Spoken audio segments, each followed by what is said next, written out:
Ok, ben on va démarrer donc cette deuxième session en commençant avec Monsieur Taleb qui va nous présenter une modélisation donc du voilement par cisaillement des âmes de profilés métalliques pour l'échelle Castem. Donc je vous laisse la parole et je vous laisse partager votre écran. Merci. Voilà, merci à vous. Bonjour, je vais commencer par me présenter. C'est Monsieur Taleb Chemseddine. Je suis enseignant-chercheur à la faculté de génie civil de l'Université des sciences et de la technologie Ouali Boumediene d'Alger en Algérie. Donc, j'ai utilisé le logiciel Castem entre 2012 et 2016 dans le cadre de la préparation d'une partie de ma thèse de doctorat. Donc, je vais vous présenter la modélisation numérique du voilement par cisaillement des âmes des profilés métalliques. Donc, le but de ce travail, c'est le calcul de la contrainte critique de voilement de l'âme du profilé sous l'effet d'un cisaillement. Donc, la première étape consiste à modéliser une plaque simplement appuyée sur son contour dans le but de valider les résultats et comparer avec ce qui existe dans la littérature technique. Par la suite, nous allons passer vers la modélisation des profilés métalliques dans le but d'estimer la contrainte critique de voilement de son âme et faire quelques applications comparées avec ce qui existe dans la réglementation de construction en acier. Voilà. Comme introduction, nous allons donner une petite définition des profilés métalliques qui sont formés par des parois âmes et semelles. Donc, une paroi qui est délimitée par deux autres parois qui lui sont perpendiculaires est dite paroi interne. Lorsque cette paroi est sollicitée par cisaillement, un phénomène d'instabilité assimilable à un flambement peut apparaître suivant la diagonale de la paroi qui est appelée voilement par cisaillement. Donc ce phénomène apparaît pour un chargement critique qui dépend des conditions limites de chaque paroi. Donc voici notre profilé. Cette partie-là est appelée âme ou paroi interne. Elle est délimitée par une autre paroi qui lui est perpendiculaire qu'on appelle la semelle, donc de part et d'autre. Donc celle-là, elle est appelée paroi interne et par la suite, de part et d'autre, on appelle ça les semelles. Donc, dans les codes de calcul des structures en acier, donc la réglementation locale, c'est les CCM 97 ou bien la réglementation européenne, c'est l'Eurocode 3.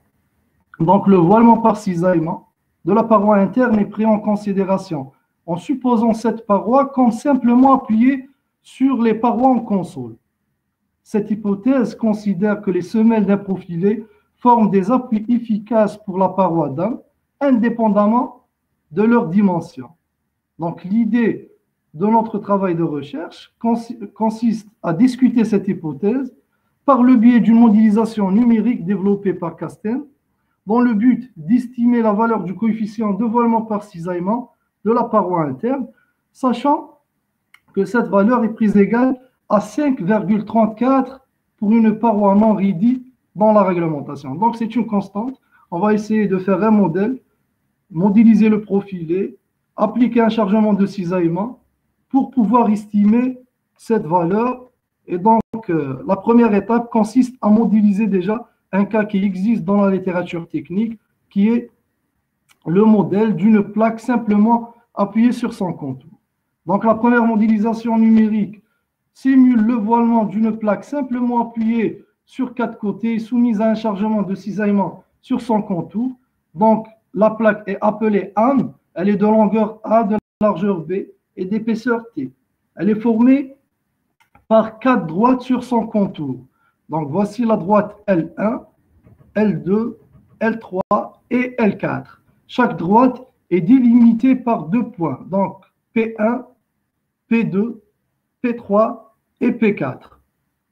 Par la suite, une fois les quatre points définis, les quatre lignes définies, nous allons construire la plaque qu'on appelle âme.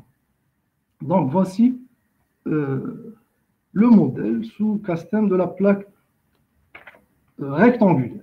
Donc, un matériau élastique, isotrope et homogène est considéré afin d'approcher le comportement d'une paroi d'un profilé métallique L'élément fini considéré est triangulaire à 3 nœuds de type DKT qui répond aux hypothèses de Kirchhoff sur les plaques minces. En tout cas, nous allons revenir sur le type d'élément fini à adopter par la suite. La plaque modélisée est simplement appuyée sur 4 côtés et soumise à un chargement de cisaillement. Donc, voici le chargement de cisaillement appliqué sur la périphérie de la plaque afin de permettre la création des demi-ondes lors du voilement. Le déplacement suivant X est libéré dans le sens longitudinal et celui suivant Y est libéré dans le sens transversal. Donc, notre plaque métallique est modélisée, ses caractéristiques sont définies. Les matrices de masse et de rigidité globale sont ainsi formées. L'application des conditions en limite permet d'éliminer les lignes et les colonnes des degrés de liberté bloqués, donc réduire le rang du problème à résoudre. Le calcul des déplacements de la plaque, le calcul des déplacements, sa matrice de contrainte, sa matrice de rigidité géométrique, ainsi que sa charge critique de voilement par cisaillement devient possible à travers l'équation 1, donc pour calculer le déplacement F égale à K fois W. Donc K, c'est la matrice de rigidité, F, c'est l'effort, la force appliquée, et W, c'est le déplacement. Et on peut aussi calculer la charge critique de voilement par cisaillement à travers l'équation du déterminant K plus MC fois RG, sachant que K, c'est la matrice de rigidité et RG, c'est la matrice de rigidité géométrique. Donc, nous pouvons calculer MC, qui est le coefficient multiplicateur de chargement.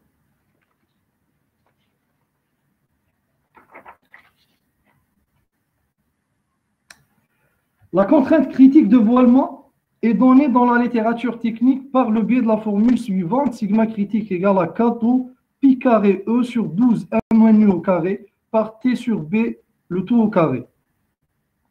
En connaissant les dimensions de la section transversale de la plaque, l'épaisseur et la largeur, et en connaissant le module de Young de l'acier et le K tau, donc le coefficient de voilement par cisaillement, nu égale à 0,3 pour l'acier, nous pouvons calculer analytiquement la contrainte critique de voilement par cisaillement.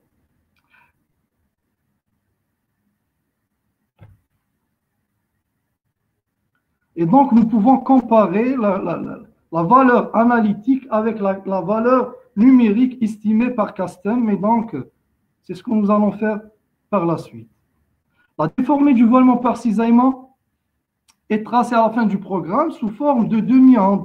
Donc, voici, ce qui est en noir, c'est la forme initiale de la plaque. Et par la suite, ce qui est en bleu, ce sont les demi-ondes formées lors du voilement de la plaque. Il est constaté le plissement diagonal de la plaque. Donc, c'est suivant la diagonale que nous pouvons constater la création des demi-ondes lors du voilement. Alors, afin de valider le programme, nous avons considéré quelques exemples de plaques. Le premier, avec une plaque avec une longueur de 5 mètres et une épaisseur de 13 mm. Alors, nous avons fait varier pour plusieurs cas de sa largeur. Nous avons calculé la contrainte critique de voilement par cisaillement, estimée numériquement par Castem, calculée par le biais de la formule analytique et la différence entre les deux. Et nous pouvons constater que l'erreur, elle est de l'ordre de 2%. Par la suite, un autre exemple, pour une plaque de 40 cm de largeur et une longueur de 5 mètres, cette fois-ci, nous allons essayer de faire varier son épaisseur entre 5 mm et 3 cm. Et donc, on calcule à chaque fois la contrainte critique de voilement par cisaillement numériquement par le biais de la formule analytique et la différence entre les deux. Troisième exemple, nous allons faire varier la longueur de la plaque pour une largeur de 40 cm et une épaisseur de 0,01 m. Et donc, voici les résultats. Nous constatons pour les trois exemples que l'erreur est très faible et elle est de l'ordre de 2% et que le programme numérique donne des valeurs correctes à chaque fois que l'épaisseur de la plaque ou sa longueur augmente jusqu'à l'obtention d'une erreur qui est très faible. Pour le dernier cas, donc, lorsque A varie, donc c'est la longueur de la plaque, on constate que la valeur théorique est exactement la même. Cela est dû au fait que la contrainte critique de voilement par cisaillement dépend de la section transversale et non pas de la longueur de l'élément. Pour ce qui est de l'approche numérique, nous pouvons constater que taux critique est pratiquement dans des valeurs très très similaires. Influence du type de l'élément fini sur les résultats. Donc, nous allons considérer un élément fini de type COC4, puis un élément fini de type DKT à 3 nœuds, tout en exécutant le programme de calcul à chaque fois, afin de choisir l'élément fini qui s'adapte le mieux à notre modèle, soit une plaque de 7 mètres de longueur et de 12 mm d'épaisseur. Nous allons essayer de faire varier sa largeur, calculer la contrainte critique de voilement par cisaillement, l'estimer numériquement par Castem, calculer théoriquement par la formule analytique et calculer l'erreur à chaque fois entre les deux. Pour le premier cas, donc, c'est pour l'élément quadrilatère à 4 nœuds, l'erreur elle est de l'ordre de 8%. Nous avons exécuté le même programme par le biais en considérant l'élément DKT triangulaire à 3 nœuds. Et donc, nous constatons que l'erreur, elle est de l'ordre de 2%. Donc, nous pouvons dire que l'élément DKT est le mieux adapté par rapport à notre modèle. Influence du maillage sur les résultats. Donc, afin d'étudier l'influence du maillage sur les résultats, nous avons adopté une plaque de 5 mètres de longueur, de 9 mm d'épaisseur et de 45 cm de largeur. Donc, nous avons adopté un maillage dans le sens longitudinal avec un pas égal à 10, donc c'est 10, 20, 30, etc. Et nous avons calculé, estimé numériquement la contrainte critique de voilement par cisaillement et par la suite la calculer par le biais de la formule analytique. Nous avons calculé à chaque fois l'erreur entre les deux. Nous constatons que lorsque le maillage augmente, certainement l'erreur diminue jusqu'à une valeur qui est proche de 2%, aux alentours d'un maillage de l'ordre de 60 à 80. De même, nous avons considéré un maillage dans le sens transversal, donc pour 2 mailles, 4 mailles, 6 mailles, etc. Nous avons calculé les mêmes paramètres, contrainte critique estimée numériquement, calculée analytiquement, et nous avons calculé l'erreur entre les deux. Donc, pour un maillage avoisinant les 10 mailles, donc l'erreur est de l'ordre de 2%. Et donc, pour la suite, nous allons adopter un maillage du sens longitudinal en fonction de celui du sens transversal. Donc, M1 égale à 8 fois M2. Deuxième étape du travail, c'est la modélisation du voilement par cisaillement d'un profilé métallique. Donc, le modèle porte sur une plaque en acier de longueur A, de largeur B et d'épaisseur T. C'est la plaque déjà modélisée. Donc, on va se baser sur le programme qui a été déjà modélisé, pour lequel nous allons rajouter 4 plaques perpendiculaires par rapport à la première, formant les parties en console des semelles de largeur BF. Donc, voici la plaque initialement modélisée.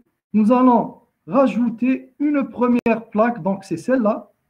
Donc, c'est la semelle en console, supérieure, inférieure, et de l'autre côté aussi, supérieure et inférieure. Donc, nous avons 1, 2, 3, 4 plaques rajoutées d'une manière perpendiculaire par rapport à la première plaque déjà modélisée précédemment. Donc, cela permet d'avoir le tronçon entier d'un profilé métallique et En plus, les points du maillage qui sont en double tout le long de cette intersection seront éliminés. Donc, à cette intersection entre cette semelle et cette âme, nous allons éliminer à chaque fois les nœuds en double à l'intersection âme-semelle. Le matériau introduit est élastique avec les caractéristiques mécaniques de l'acier. L'âme du profilé est soumise à un chargement de cisaillement. Voilà, donc voici le chargement de cisaillement seulement sur la partie libre, plutôt appuyée de la plaque. Un déplacement suivant la longueur du profilé est libéré pour permettre la création des demi-ondes lors du voilement. La résolution se fait suivant les mêmes étapes que pour celle de la plaque appuyée sur 4 côtés. Donc, voici la déformée du profilé. Donc, voici les demi-ondes, ce qui est en bleu. Donc, ce sont les demi-ondes créées lors du voilement de la plaque. Estimation numérique de la contrainte critique de voilement par cisaillement de l'âme et du coefficient de voilement correspondant. Alors, dans cette partie, nous allons considérer un profilé métallique de 5 mètres de longueur formé d'une âme de 80 cm de hauteur et de 6 mm d'épaisseur et des semelles de 6 mm d'épaisseur. Nous allons essayer de faire varier la largeur des semelles entre 30 cm et 80. Nous allons calculer la contrainte. Nous allons estimer numériquement par le logiciel Castel, donc la contrainte critique de voilement par cisaillement, ainsi que son coefficient de voilement correspondant. Par la suite, deuxième exemple, nous allons fixer la largeur de la semelle à 50 cm et la longueur du profilé à 5 mètres. Nous allons faire varier l'épaisseur des semelles. Donc, et nous allons calculer à chaque fois la contrainte critique de voilement par cisaillement et son coefficient de voilement correspondant. Le troisième exemple consiste à fixer la largeur de la semelle à 50 cm et son épaisseur à 6 mm et faire varier la longueur du profilé entre 4 mètres et 14 mètres. Donc, nous pouvons constater pour le premier cas, pour le deuxième et pour le troisième cas que les valeurs du coefficient de voilement par cisaillement sont supérieures par rapport à ce qui est considéré dans la réglementation de calcul des structures en acier. Donc, Cato qui est considéré égal à 5,34. Pouvons aussi constater encore une fois que la longueur du profilé pratiquement n'a pas d'influence sur la valeur du coefficient de voilement par cisaillement. C'est ce qu'on trouve généralement dans la littérature technique.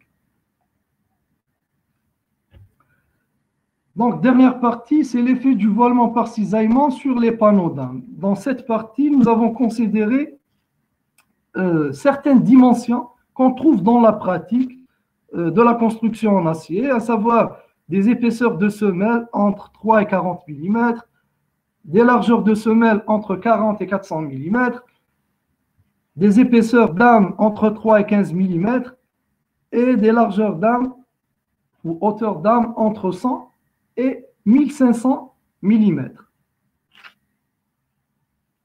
Donc,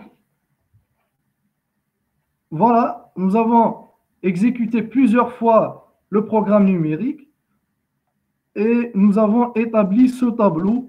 Mais en tout cas, juste avant, nous devons considérer un élancement de la paroi d'âme entre 6 et 100 et par la suite un rapport épaisseur de semelle sur épaisseur d'âme entre 1 et 2,5. Encore une fois, c'est ce qu'on trouve dans la pratique de la construction métallique.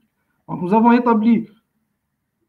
exécuté plusieurs fois le programme numérique et donc, à chaque fois, nous pouvons tirer la valeur du coefficient de voilement par cisaillement à partir de ce tableau pour un profilé, pour n'importe quelle dimension de profilé métallique. Par exemple, si nous allons prendre une épaisseur de semelle de 3 mm et une largeur de 250 mm. Par la suite, des dimensions, des largeurs d'âme de 100 mm et une épaisseur de 3 mm. Vous en trouvez coefficient de voilement par cisaillement qui est égal à 10,01. Par la suite, le vide qui existe ici, c'est par rapport à ces deux conditions sur l'élancement de la paroi d'âme et le rapport entre épaisseur âme semelle sur âme. Voilà. Nous allons essayer de faire une application pour mieux comprendre.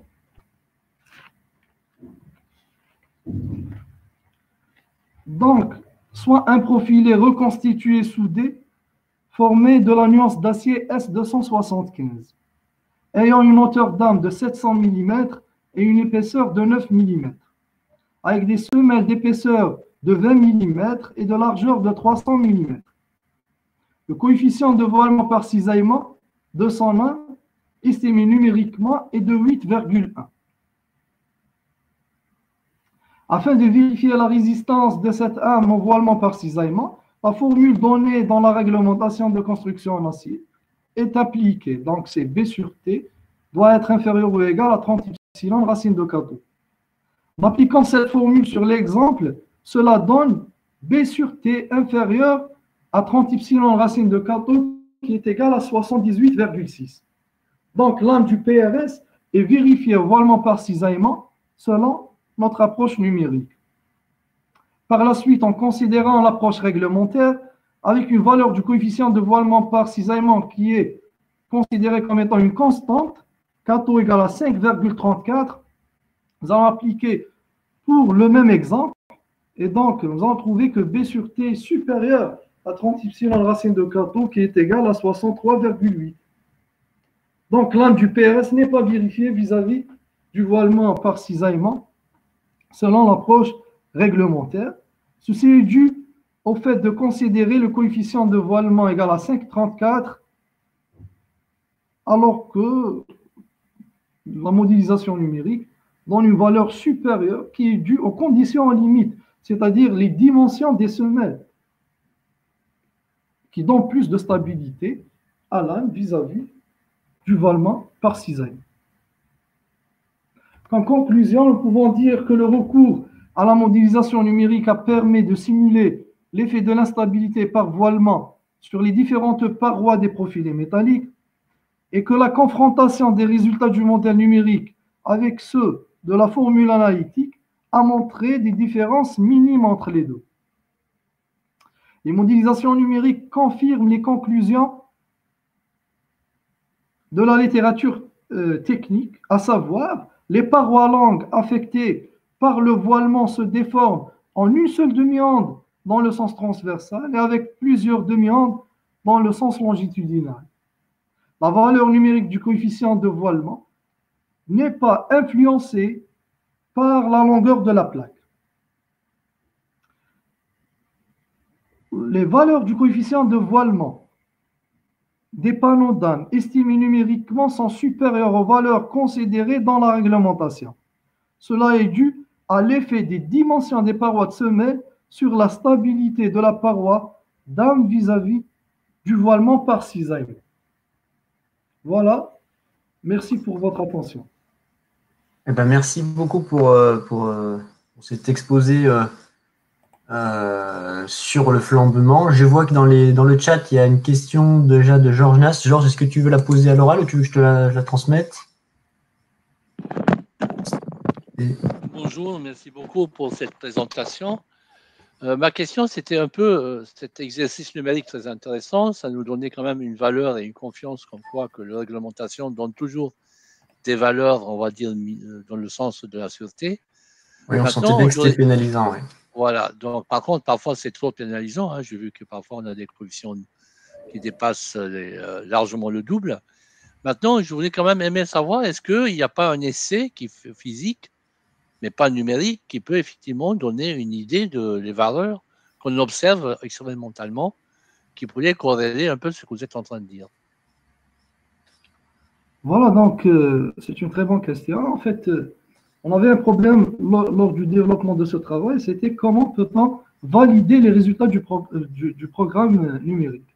Donc, c'est pour cela qu'on avait procédé déjà en premier lieu par la modélisation de la plaque appuyée sur 4 côtés, puisque un développement analytique existe, une formule analytique existe, et donc c'était la raison donc, du développement de la plaque appuyée sur 4 côtés, c'était dans le but de valider les résultats de la plaque appuyée sur 4 côtés. Par la suite, en se basant sur le même programme, nous avons développé le profilé, donc en rajoutant des plaques perpendiculairement par rapport à l'âme déjà modélisée.